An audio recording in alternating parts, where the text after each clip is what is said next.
Thanks for listening to the Lakers Fast Break podcast, part of the Hoopheads Podcast Network. Check out all their awesome basketball shows today at hoopheadspod.com.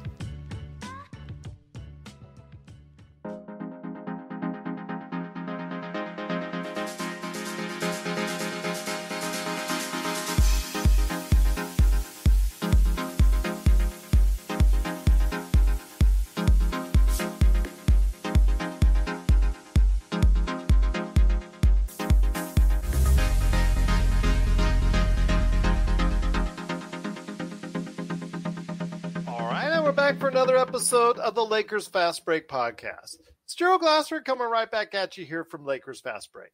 Pop Culture Cosmos, Inside Sports Fantasy Football, and Game Source.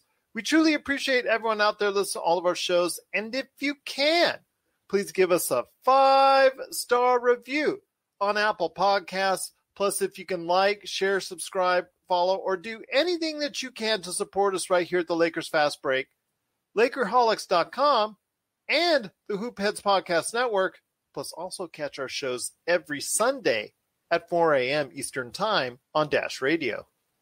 It is truly appreciated. Feels so good to go down to Orlando and Disney World and Universal Studios and Harry Potter and all that good stuff that's down there and come out with a victory.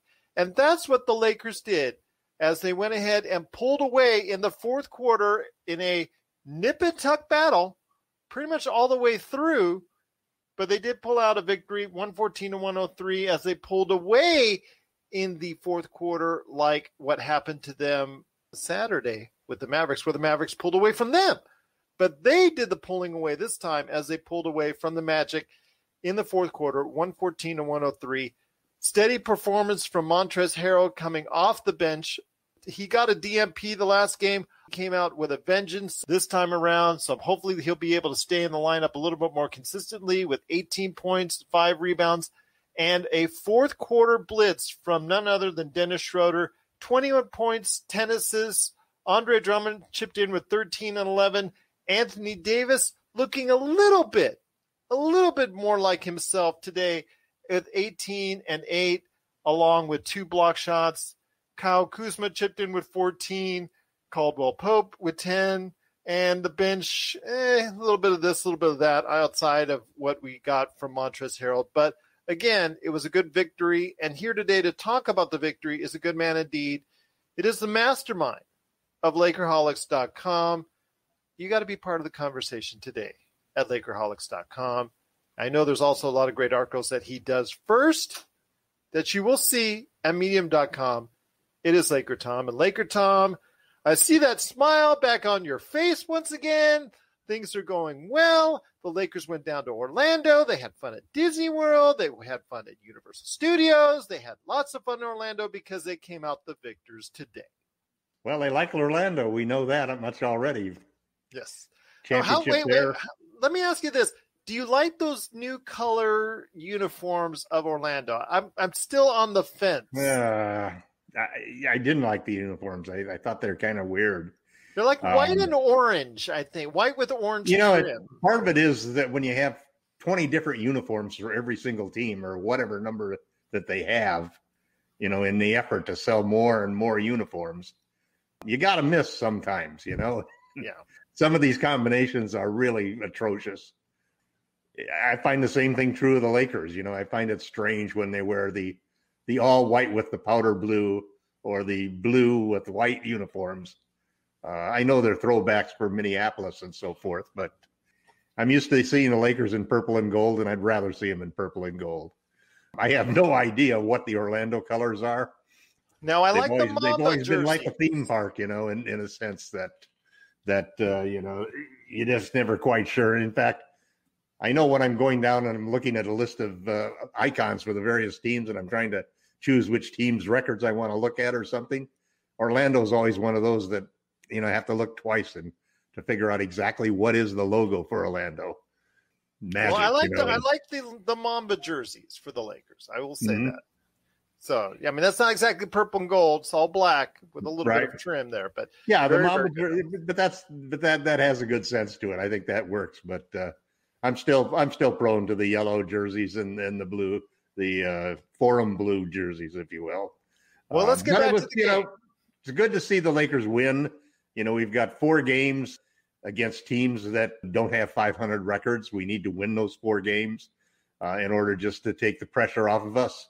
We've got 8 out of 12 games that I think are very winnable games. I predicted actually that we'd win all of the games except for the Suns and the Clippers games. And just depends on how soon LeBron gets back. We might even have a chance at those games. But you keep playing down to the level of the competition, and sometimes it's going to bite you. And it didn't tonight, thankfully. The Lakers, after that atrocious second quarter where they were outscored by 18 points, allowed 40 points in the game or in the quarter.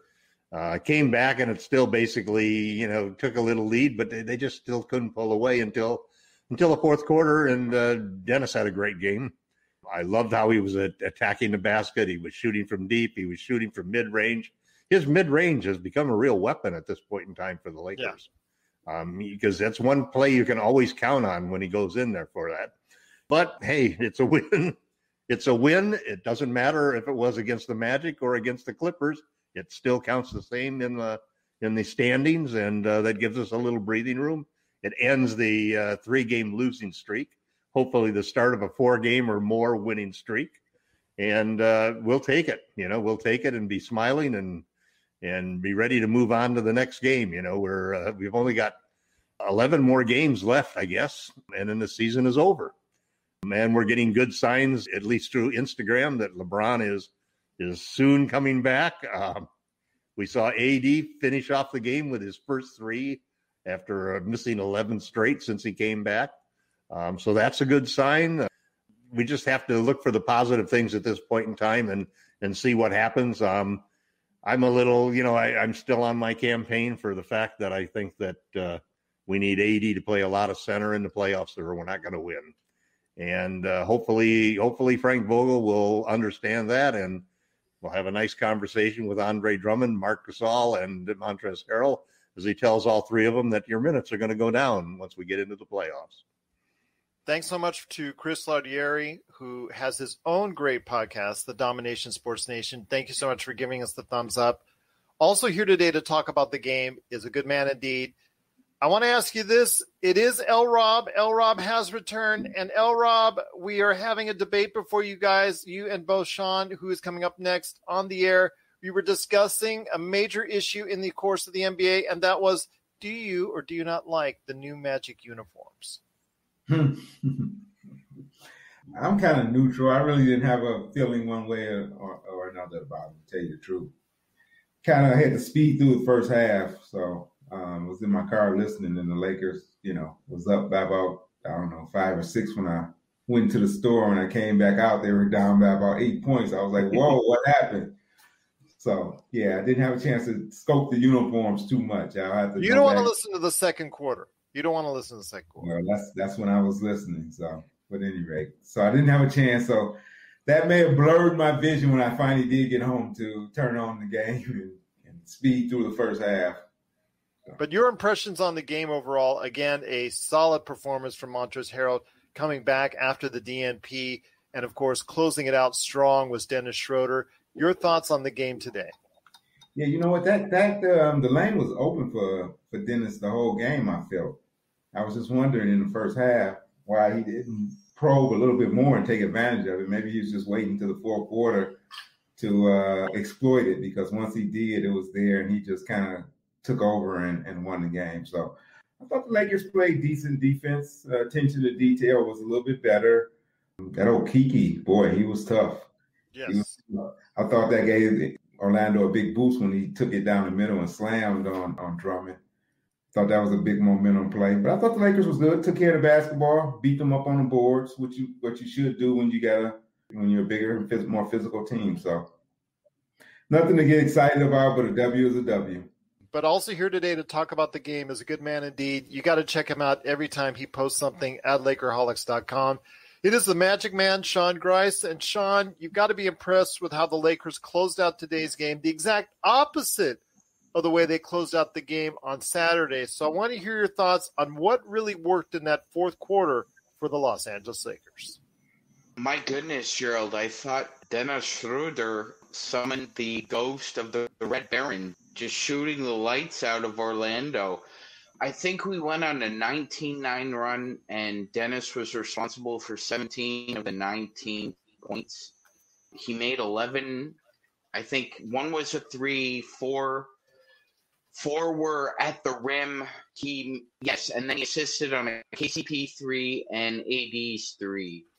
So, I mean, he decided to take the game over at that point in time. And if this is the kind of Dennis Schroeder we're going to see down the stretch and in the playoffs, then it's going to be probably a necessity for this team to keep him. We saw the best of him on both ends tonight. He tried to really bother the Magic's young backcourt. I mean, they're a spirited water bug group there. I mean, they're really young, but they play really hard.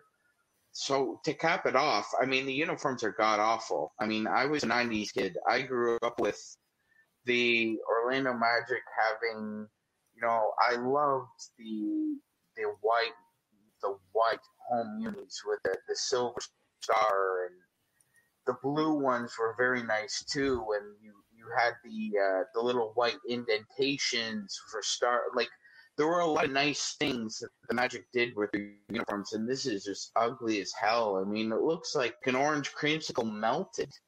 Well, I know there's a lot of people talking about those unis, but again, the team itself, Orlando is in the midst of a tank, and that's something that definitely we had to figure out. We thought it would be a little bit easier because they are in the middle of a tank, but no, they had some fight in them. But again, the Lakers did pull out the game in the fourth quarter. This is Raphael from NBADraftJunkies.com, and you are listening to the Lakers Fast Break.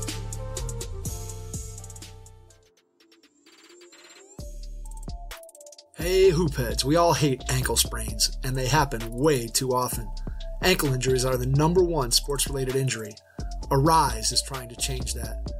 With the iFast, your athletes get preventative protection and full mobility. Athletes no longer need to wear bulky braces that limit performance and give mediocre protection. Anyone playing sports should be using these products. Keep your athletes in the game. Don't wait for them to get hurt to take action. Visit www.arise.com, spelled ARYSE, and use the code HOOPHEADS to get 20% off the future of performance. That's ARYSE.com with promo code HOOPHEADS to get 20% off. I want to ask you this, LakerTom. Can you take away anything from that strong second quarter for the Magic? I mean, they scored 40 on our defense, which really is kind of troubling, kind of concerning when a team like that is also extremely offensively challenged, like us, has an easy time at it in the second quarter. Well, the one observation that I came away with as I watched the Magic, and you think about the fact that they traded away 60 points worth of players at the trade deadline, and you wonder, sort of a surprise that they really did that because nobody exactly thought that they were going to completely rebuild. And I'd read a lot of articles because I was kind of interested in the center that they traded away. Would have been a nice addition to the Lakers, obviously. And Gordon was another good player. So you look at that, and I came away thinking that, this was probably a smart move from them because they've got a couple of young players out there who look pretty good. And they've got a couple of guys who aren't playing right now who have great potential if they could stay on the court. They just have injury issues. So yeah, they're definitely going young, going to tank. They feel like there's some top 5 players in this draft are really going to be some potential superstars. And I went away at the second quarter when they scored that 40 points, and I like Okiki. He really looks like a player. I come away with a feeling that they made a smart, decisive move, which is the kind of things that you've got to do in a franchise to turn it around. You just can't continue to play the same cards when you're not good enough to advance in the playoffs and not bad enough in order to get a high draft pick. So smart move by them. I think that they're on the right path. They've got Cole Anthony impressed me. He's got a lot of moxie. He's playing smart. They get back a couple of the injured people if they can stay healthy next year, and they get another real high draft pick, that's exactly what you want to do when you're a team that's in a small market and you want to try to do something, rather than just sticking in that sort of nebulous middle ground where you're never going to get anywhere. A lot of other teams would be smart to look at exactly what the Magic did at the trade deadline and this offseason to follow the same path. Well, I do want to go ahead before we continue and give out some prayers. First off, to the family of Terrence Davis, who unfortunately passed away last week in a car accident in Los Angeles. He was a young NBA draft prospect who had come out early from Kentucky, had already signed with an agency. Actually, I think was going to be signing with Clutch. I think he was who he was dealing with. So want to go ahead and send out our prayers and condolences to his family. I also want to go ahead and send our thoughts to, speaking of Orlando, to Devin Kennedy. You probably don't know him, but he's been someone who has impressed the Magic to the point where he had just signed a 2-way contract. He had been on a 10-day and been struggling to keep in the league. And you got to give your heart out to this kid because, unfortunately, in the Magic's previous game, he had a compound fracture of his ankle. And if you saw it on Twitter, you don't actually see the part where, the gruesome part of anything, but you can see him in agony. You can see him in pain.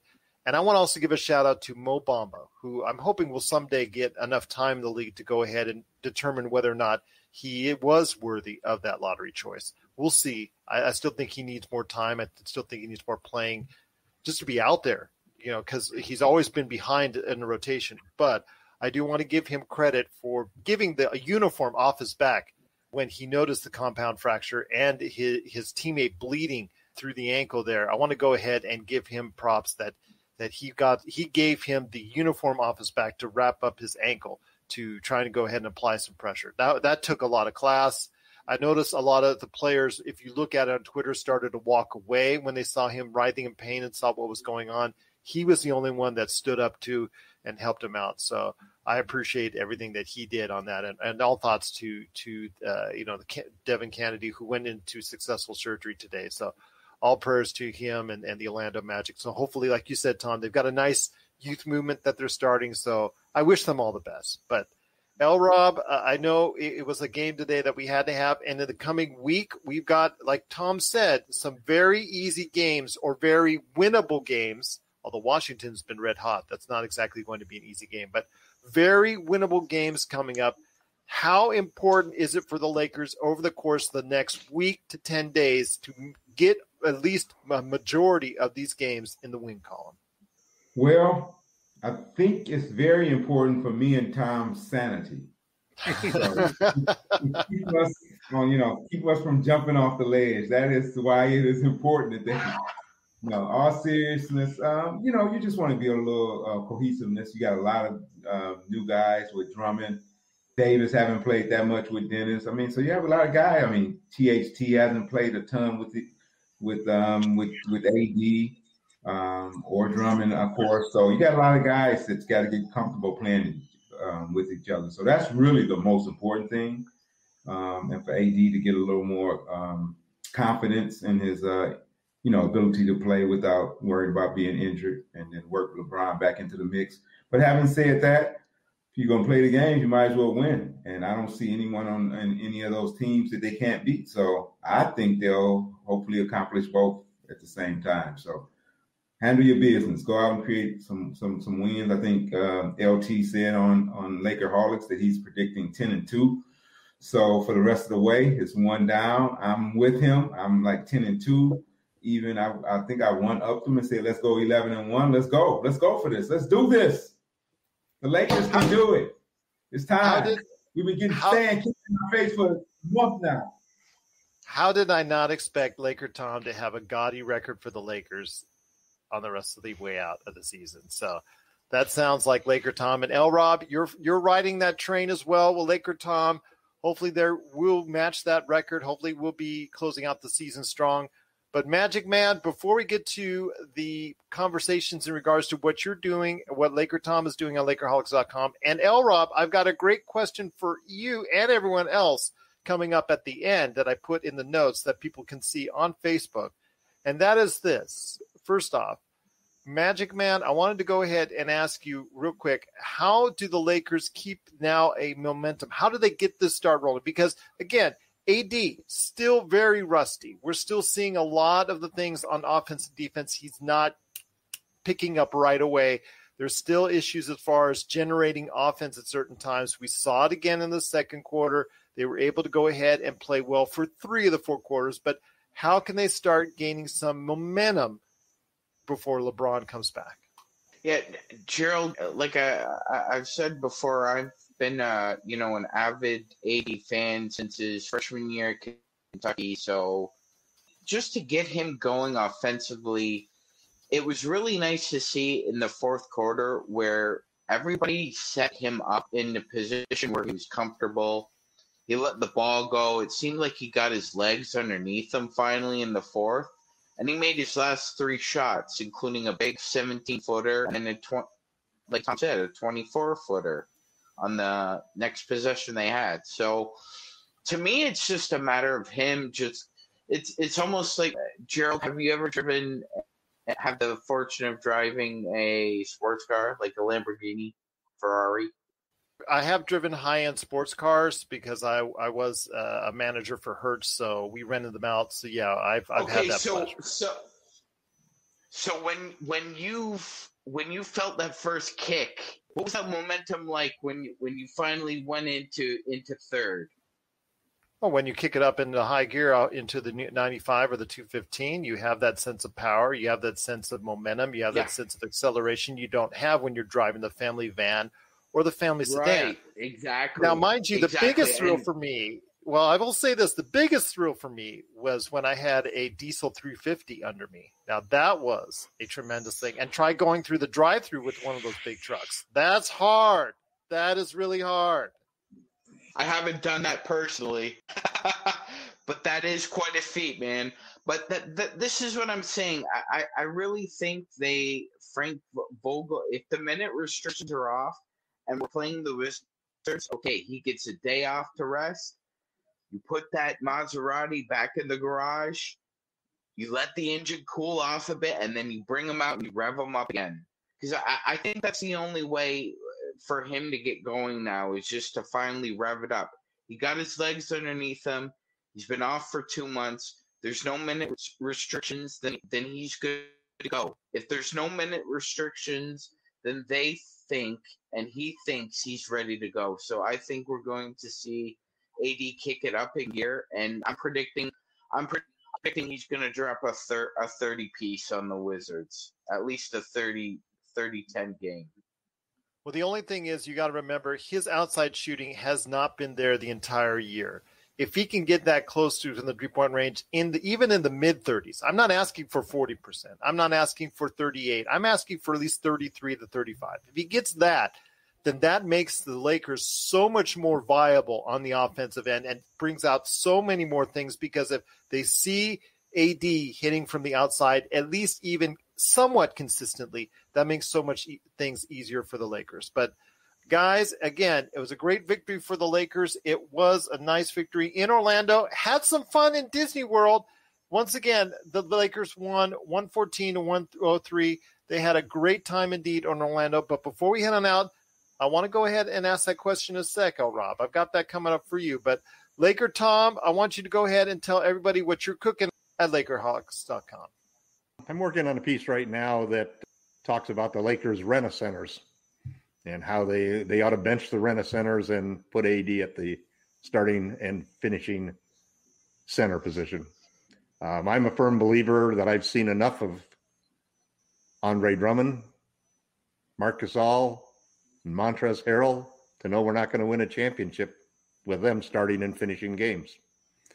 And I think that the Lakers had a grand plan for this season, the goal of which was to allow AD to play power forward all the time. I think that plan has crashed and burned, has no capability of being implemented in the playoffs, and we're going to see AD play 50% of the playoffs at center. He can do that by playing the first 4.5 and the last 4.5 minutes of each half as center, and it's the smart way for the Lakers to play him. You look at the matchups that you've got coming. You've got, I mean, we're going to probably start off with the Denver Nuggets without one of their key players, and it's going to be put big pressure on Jokic. 2.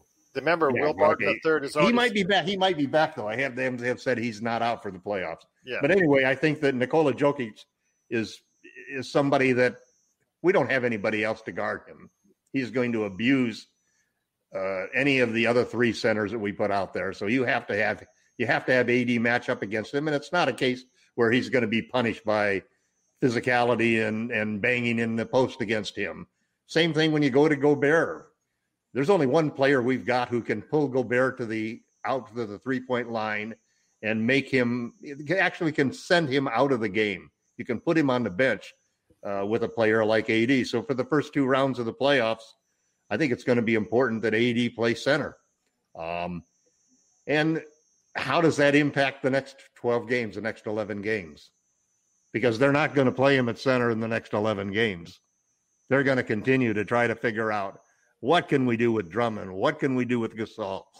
What can we do to make Harrell effective? And the truth of the matter is that each one of them can be effective in certain matchups.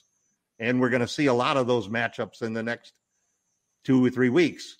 The problem is when you get into the playoffs and you're playing the Nuggets, the Jazz, the Clippers, and maybe the 76ers or the Bucks or the Nets, those aren't the kind of matchups that those 3 guys, except maybe the Nets, are going to be able to really do the damage that AD can.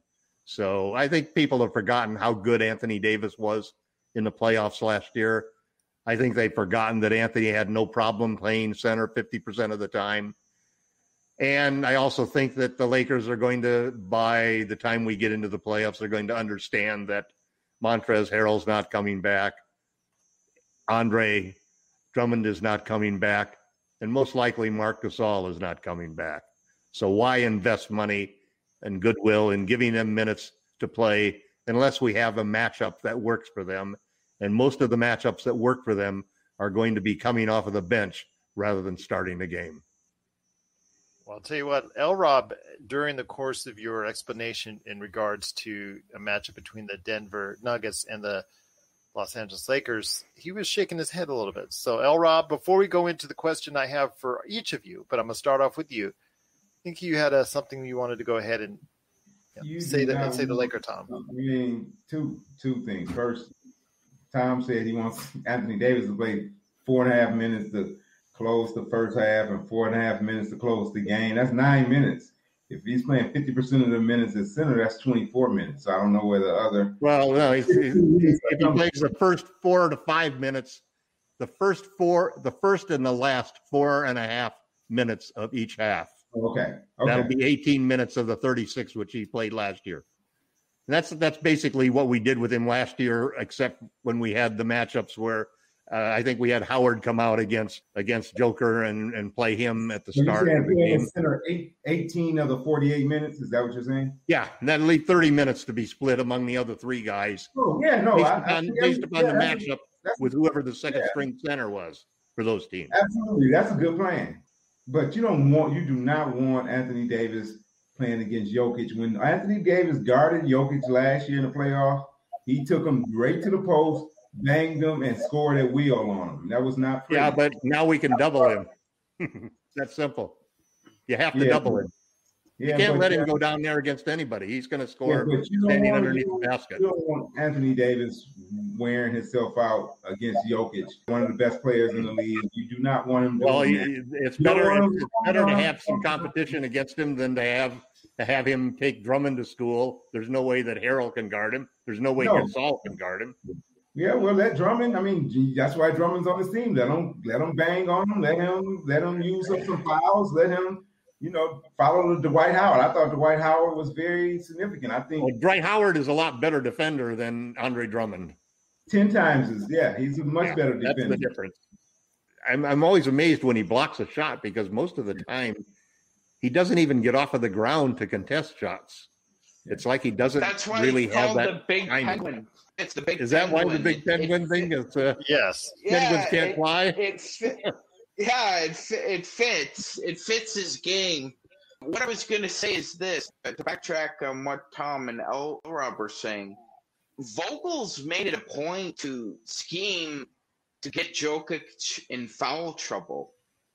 The last 8 times the Lakers have played the Nuggets with Vogel as coach, Frank has gotten Jokic in foul trouble very early in 5 of the 8 games. In 5 of the 8 games, he's had 2 quick early fouls, and he's out of there. If that happens in a playoff game or 2, oh my God, look out, because... Well, who's going to get him in foul trouble? Who do the Lakers have that could get him in foul trouble? Believe it or not, Tom, one of the reasons I think they picked up Drummond and Gasol is because, for one, I think Mark's smart enough to put Jokic in positions in the low post where he commits stupid fouls, because Nikola is a great player, no doubt about it, but he does still have a tendency to commit stupid offensive fouls. And I think Mark and Andre are very capable defenders of putting him in a position where he does something stupid like that. Worst to worst, but Anthony Davis is the guy who can actually make him foul him. He's the guy who can make the move that will draw the fouls. Him too. Well, I think that this is. I was trying to throw you a softball for that one, Sean. All right. Well, again, worst comes worst. You have 15 fouls for Jokic guarding him. So that's the worst thing that can happen is you have 15 fouls against Jokic to burn before you actually have to stick AD on him. But you could actually put 2 people on Jokic. One would be Markieff Morris, and the other would be LeBron James. Well, with Davis being the weak side defender who would come over and block the shot or the guy to double him. I'm not afraid of, taking nothing away from Nikola. He is a great offensive player and is close to unstoppable underneath as any center in the league.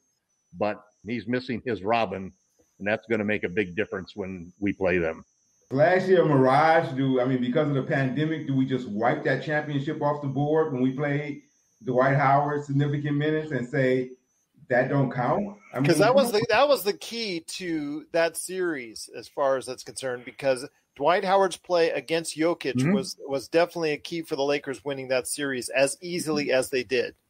Yes. And guess what? We may not face Miami in the finals where you got where they don't have a legitimate big man right on that team. They got some size over there.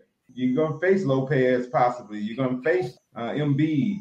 So do you actually want AD defending Embiid, Tom? Is that what you're saying too? No, I think that's the one situation where I probably wouldn't want him to.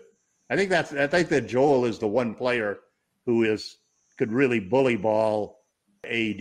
I think that, and I also think that I wouldn't be putting AD and leaving him all alone on an island just to pick up fouls against Joker. I think that instead you might basically want to double him. You want to double him from different angles. You want to trap him. Even though he's a great passer, he doesn't have his full complement of complementary players that really make them tough. They're going to miss Mitchell so badly that it's going to be very difficult for them to beat the Lakers. Murray, you mean? Yeah. Yes. It's going to be very difficult for them to beat the Lakers. So basically what you want to do then is you want to take away Jokic. And the way you do that is by putting your best defender on him and then making sure that you trap him and really make him work and then make somebody else beat you. It's that simple. If he doesn't get 30, 40 points, they're not going to win the game. We're signaling the ref for a quick timeout, but we'll be back with more of the Lakers Fast Break podcast. Check out what's been going on with the Pop Culture Cosmos Show and the PCC Multiverse. People are just losing their minds trying to consume Marvel products right now, and I don't blame them. This is some of the best entertainment you can get on TV and big screen right now. If something's going to be successful now, they look at the mentions, they look at the likes, they look at the retweets and the tweets and the subtweets and the tweets, and they look at all of that to say, okay, this is actually going to garner a lot of attention. Is it going to be enough, though? I think the fish out of water syndrome might be enough for somebody like us, because it's going to be hilarious to watch 2 stoner kids we saw barely make it through high school now live in a society that they fully don't understand because they've been stuck in a decade and never came out of it. Facebook stars, not ninja stars, okay? I know how some people take things literally, so don't throw ninja stars at us, but like the Facebook stars. Click on those. That's what we want. That's the Pop Culture Cosmos Show. And the PCC Multiverse. Catch our shows on Worldwide Radio 7 days a week and wherever you get your podcasts. Well, I'll tell you what, they did win the game today, 114-103 over Orlando. That's, again, something we're going to have to look into as the Lakers hopefully will keep that number 5 spot. And maybe, possibly, by the end of the season, if you're talking about how successful that both LRob and LakerTom think the Lakers are going to be through the end of the season, may actually sneak into that 4 spot and have the home advantage against a team like Denver. But we'll wait and see. If you have any questions for us, LakersFastBreak@yahoo.com. He's at LakerTom. MagicMan's also on Twitter, so check him out as well. And then don't forget all the stuff that MagicMan does for us at Lakerholics.com. Tremendous job, especially the fact that he's a Lakers historian, although we shouldn't ask Jeannie Buss her 5 favorite Lakers. That's a story for another day because, again, I know that it came out and she had some things where she said that her 5 favorite Lakers are the most impactful Lakers in team history, and a lot of people got upset. Jerry West, Shaq were not on that list. I would be one of them. I understand why she put Phil Jackson on there. Maybe she's still thinking about him after all these years. We'll wait and see. LeBron James, as great as he is only been there 3 years now. I don't know if you would want to go ahead and put him on there. But again, that's another argument for another day because that would take an hour and a half to talk about our favorite Lakers, which we still plan to do. But before we head on out on today's program, I wanted to ask you this. DeMarcus Cousins just got signed for a rest of the year contract after his second 10-day contract. It got ended with the Los Angeles Clippers, but the LA Clippers did sign him for the rest of the season. He's averaged 9 points. He's averaged 8 rebounds. Not done a bad job for them. He's actually played pretty good. So I want to hear your thoughts, and I'm going to start with you, LRob, first. If you had to do it all over again, and LakerTom was talking about this game after show about how they should go ahead and get DeMarcus Cousins, bring back Boogie. And unfortunately, the Lakers did not bring back Boogie. They signed Andre Drummond again. Hindsight is now 2020. So I want to ask you this. If you were to do it all over again, and you had both still on the free agent market, who would you have chosen? Well, I used to love Heat Wave back in the day, and Boogie Nights was a great song, but would not have wanted Cousins. Would not have wanted. I didn't want the Lakers to sign Boogie.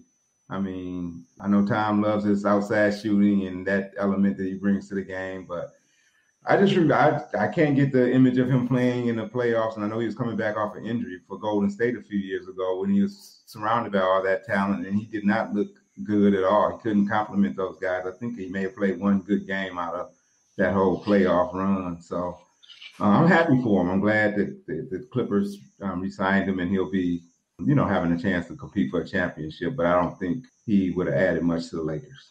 So good decision not to sign him. Sean, what are your thoughts? DeMarcus or Dre? Well, first of all, just to piggyback of what Rob was saying, I mean, Boogie Nights is also a fantastic film. That's my 3rd favorite P.T. Anderson movie. That's a story for another day. I would pick in this situation, Dre. I think at this point in time, Dre's a more available player to me. I mean, it just seems like now the slightest little spasm Boogie might get in his back or his knee might set him back, 2-4 weeks. And then, if the Clippers are in a second round series with the Suns and he pulls something, what happens then? They're down a man and they might be in some trouble. So I'm always tentative, Gerald, as a fan, whenever the Lakers sign a player with injury history. It's troubling. I mean, we saw it with Steve Nash, right? I mean, we all hoped the best would happen with Ramon Sessions, and my God, Ramon Sessions and Dennis Schroeder are like mirrors of each other's situations. Sessions was betting on himself too in the playoffs, and he came up short. and we'll see what happens with Schroeder here. But yeah, I would have went with Dre. I still do. I still think he can still have an impact on a game or two in a playoff win, and that's all that counts. Well, LakerTom, I already think I know your answer, but you go ahead and shout it out. I know you pretty much say it on almost every broadcast. I know Andre Drummond has had two monster games. He did okay today, but I want to hear your thoughts going back in time, and you had to do over. Who would you choose? I would have taken Boogie for sure. Not because of anything that he can do inside, not because of any scoring in the low post, not because of any defense, because I don't think he's a good defender at this point in time in his career. But what he can do is he can shoot the three, and he's not afraid to fire away. And it's something that I think that the Lakers need. And it really comes down to that from the decision with Andre Drummond. I had high hopes that after that first game that Drummond might really come in and have an impact. But the more that I've seen him play, the more that his game basically has been dissected pretty accurately by most people. You know, he's not a good low post threat. His shot selection and hands in the low post with the ball are suspect. He's not a good lob threat at all. He just cannot gather the ball and throw it down once you throw a pass to him. If it's not right over the cone, it's not going to go down. And the big thing with me is that he's no threat when he gets outside the circle. So even though you play him at the high elbow with AD, you're still having another guy there that can double AD and force AD to go to the baseline rather than going to the middle. And it all comes back to just my strong feeling that you have to have 5-out sets to allow LeBron James and Anthony Davis to really ply their fare. You know, they know how to get to the hoop if there are lanes open. And if you have a low post center like McGee, like Howard, like Drummond, like Montrezl Harrell, those are not solutions that help the rest of the team. And that's really what my decision on Boogie versus Drummond is. It's more of a decision of how do you play when you have LeBron James and Anthony Davis. My choice is very simple. Short-term benefits to long-term residuals. Short-term, obviously Andre would have been a better choice because of the fact he's gotten you some monster games in the middle. It's also been pretty bad in the middle at times. It's been a touch and go, but you have had a couple games that maybe DeMarcus couldn't have given you early on. But long-term, looking towards the playoffs, I think that you got to look at who is going to be playable in certain matchups and who is not. And the more matchups I see for the Lakers in the playoffs, DeMarcus Cousins would be more apropos simply because of the fact he can shoot the outside three. He is somewhat of a threat. He's not a great threat, but he is a threat from the three. That's something that Andre isn't. And if it gets to that point where you play Andre off the court real easily, and you also play Marc Gasol off the court real easily, and you also play Montrezl Harrell off the court real easy, you're stuck with what LakerTom has said, a majority of your minutes with Anthony Davis at the center, which is great, but AD is going to need some time off. And going to DeMarcus Cousins sitting on the outside, for me, would have probably been a better choice for the playoffs. So you have your choice. You have to weigh it. The short-term benefits versus the long-term gain. So for me, I would have probably said the long-term gain with DeMarcus Cousins. We probably would have lost a couple more games because Andre Drummond has had a couple monster games that have been the difference. But I would have taken the long-term gain that you would have had as far as a possible matchup that was in your favor for the Los Angeles Lakers. So there you go. 2-4, 2 against. But we want to hear your thoughts out there. Please, at Lakers Fast Break, or, the best place to go to Lakerholics.com. Let us know. Boogie or Dre? Let us know. Very simple. Boogie or Dre? Let us know. Jamie Sweet, you want to go ahead and tell him to go ahead and weigh his thoughts. He has plenty, but everybody else at Lakerholics.com, come on. Go ahead, Dre or Boogie. And even Lakerholics on Facebook. Let us know there as well. But, guys, it was a great day for the Lakers. They're back in the winning ways. They went to Orlando. They had fun at Disney World. They had fun at Universal Studios. They had fun at SeaWorld. They had fun all over Orlando because they won today 114-103. I know I had a great time when I was in Orlando twice. We know where you went in Orlando, too, don't we? Well, I didn't go to SeaWorld. But I did go to a lot of the water parks there. They have a tremendous amount of water parks, and they're all excellent. So I highly recommend it. And, of course, Disney World is just an event. You need a week. You need a week at least for Disney World. I can tell you that. Universal Studios, if you've got some Harry Potter fans like I do in the household, you got to go.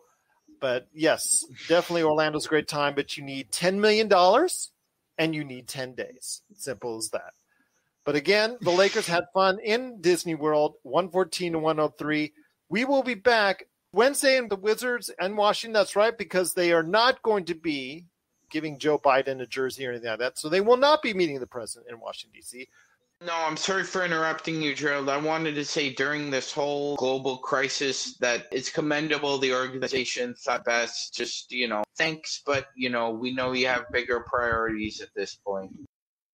Well, instead of meeting Joe Biden in Washington, D.C., they'll be meeting Bradley Beal and Russell Westbrook instead.